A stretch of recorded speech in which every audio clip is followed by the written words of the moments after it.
இலங்கை அரசியல் இப்பொழுது பல அதிரடியான மாற்றங்களுக்கு உட்பட்டிருக்கின்றது. அதில் குறிப்பாக பாராளுமன்றம் கலைக்கப்படுவதற்கான சந்தர்ப்பம் இன்று இரவு காணப்படுகின்றது. அது குறித்தான பல்வேறு விடயங்களை பார்க்கறது மட்டுமில்லாமல், குறிப்பாக எப்பொழுது அடுத்த நாடாளுமன்ற தேர்தல் நடைபெறும், இந்த தேர்தலில் என்ன முக்கியமான விடயங்கள் பேசப்பட போகின்றது, அது மட்டும் இல்லாமல் எந்தெந்த கட்சிகள் எந்த கட்சியோடு கூட்டணி வைக்கப் போகின்றது என்பது குறித்து நாங்கள் பேசலாம்.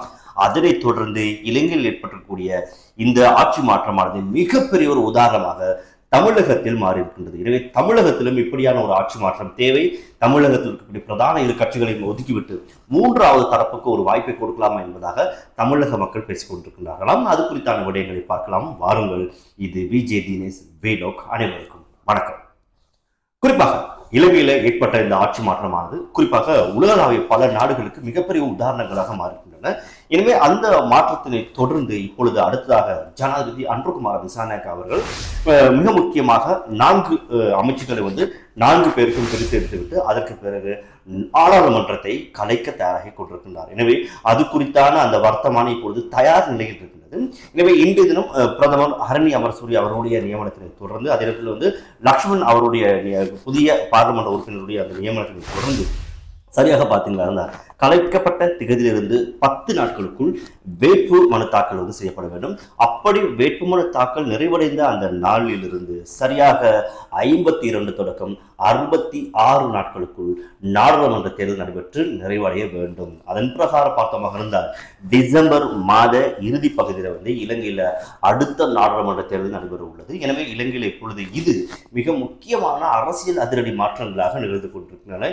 எனவே ஏற்கனவே இலங்கை மக்களுக்கு வழங்கிய அந்த தேர்தல் வாக்குறுதிகளின் பிரகாரம் ஜனாதிபதி அன்ருகுமார் திசாநாயக்க பல அதிரடியான நிகழ்வுகள் மற்றும் நடவடிக்கைகளை மேற்கொண்டிருக்கின்றார். அந்த வகையில் அவருடைய காரிய பிரதானி அதில் அவருடைய செயல் அதிகாரிகள் சொல்லி பலரையும் இப்பொழுது மாற்றிக்கொண்டிருக்கிறார். பல மீட்டிங்களை கலந்து கொண்டிருக்கிறார்.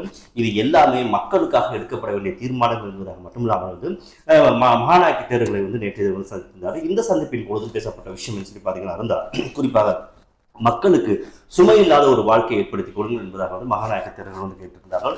அதற்கும் அவர் ஒப்புதல் அளித்திருக்கிறார். எனவே மெஜிக் மேன் கிடையாது, எந்த விதமான மெஜிக்கை பண்ண முடியாது. எனவே மாற்றங்களை காண எதிர்பார்த்து காத்திருங்கள் என்பதாக சொல்லியிருக்கிறாரு. எனவே நிச்சயமாக இலங்கையில் மிகப்பெரிய மாற்றங்கள் எதிர்வரும் காலங்களில் நடைபெற உள்ளது அப்படின்றது எந்த விதமான சந்தேகமே இல்லாமல் சில விஷயங்களை பார்க்கும்பொழுது நிரூபணமாக இருக்கின்றது. அதே நேரத்தில் 30 பேருடைய பெயர்கள் கட்னாங்க சர்வதேச விமான நிலையத்துக்கு வழங்கப்பட்டிருக்கிறது. இவர்கள் வெளியில் செல்வதற்கு அனுமதிக்க வேண்டாம் என்பதாக. அதே நேரத்தில் ஏழையை பார்த்தீங்கன்னா முன்னாள் இலங்கையுடைய நிதி அமைச்சராக இருந்த மொட்டுக்கட்சி ஸ்தாபராக இருந்த பெசில் ராஜபக்ச தேர்தல் தினமே நாட்டை விட்டு சென்றிருந்த சில சம்பவங்களும் நாங்கள் பார்த்துருந்தோம். இப்படியான சூழ்நிலை தான் நாட்டில் அடுத்து நடக்கக்கூடிய சில விஷயங்கள் அதிரடியான கைதுகளாக காணப்படும். அதில் இலங்கையில் பெற்ற அந்த உயிர்த்த ஞாயிறு தாக்குதலை தொடர்ந்து அதிலும் கூட பல உண்மை விடயங்கள் வெளியில் வர்றது மட்டும் இல்லாமல் குற்றவாளிகள் கண்டுபிடிப்பதற்கான அவர்களுக்கான தண்டனை வழங்குவதற்கான சில வாய்ப்புகளும் உள்ளதாக இப்பொழுது நம்பத்தகுந்த வட்டாரங்களை தெரிய வருகின்றன. 7 ஜனாதிபதி அவர் கார்டினல் மெல்கம் ரஞ்சித் அவர்களும் சந்தித்திருந்தார். இந்த சந்திப்பின் பொழுதும் வலியுறுத்தப்பட்ட விஷயங்கள் பேசப்பட்ட விஷயங்கள் இதுவாகத்தான் காணப்படுகின்றன. சரி, இது இவ்வாறு இருக்க குறிப்பாக பார்த்தீங்கன்னா இலங்கையில ஒரு சின்ன ஒரு அதிர்வு ஏற்பட்டாலும் அது மிகப்பெரிய அளவில் தாக்கத்தை செலுத்தும் தமிழகத்தில், இந்திய தேசத்தில். அந்த வகையில் இலங்கையில் ஏற்பட்ட இந்த ஆட்சி மாற்றம் தமிழகத்தில் மிகப்பெரிய ஒரு எதிரொலியாக பேசும் பொருளாக மாறியுள்ளது.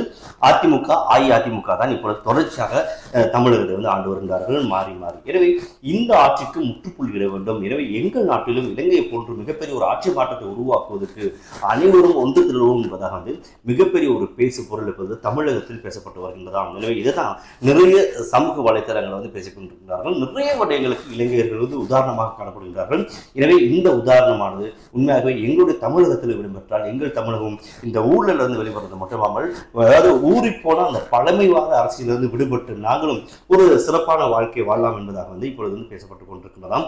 இதை நிறைய பேர் ஆமோதித்துக் கொண்டிருக்கிறார்கள். ஆம், எங்களுக்கு அடுத்த ஒரு ஆட்சி மாற்றம் மூன்றாவது தரப்பினுடைய வரவு தமிழகத்தில் தேவை என்பதாக பேசிக் கொண்டிருக்கிறார்கள். அந்த வகையில் பார்த்தீங்கன்னா குறிப்பாக ஸ்டாலின் இப்பொழுது ஆட்சி செய்து கொண்டிருக்கிறார். எனவே அதனை தொடர்ந்து அடுத்த தரப்பாக இப்போது அடுத்து பேசு பொருளாக இருக்கக்கூடியவர் தமிழகத்தில் ஒன்று நாம் தமிழர் கட்சி, சீமாவுடைய கட்சி. அதனை தொடர்ந்து விஜயினால் ஆரம்பிக்கப்பட்ட தமிழக வெற்றி கழகம் தான் இப்பொழுது பேசு பொருளாக மாறியிருக்கின்றது.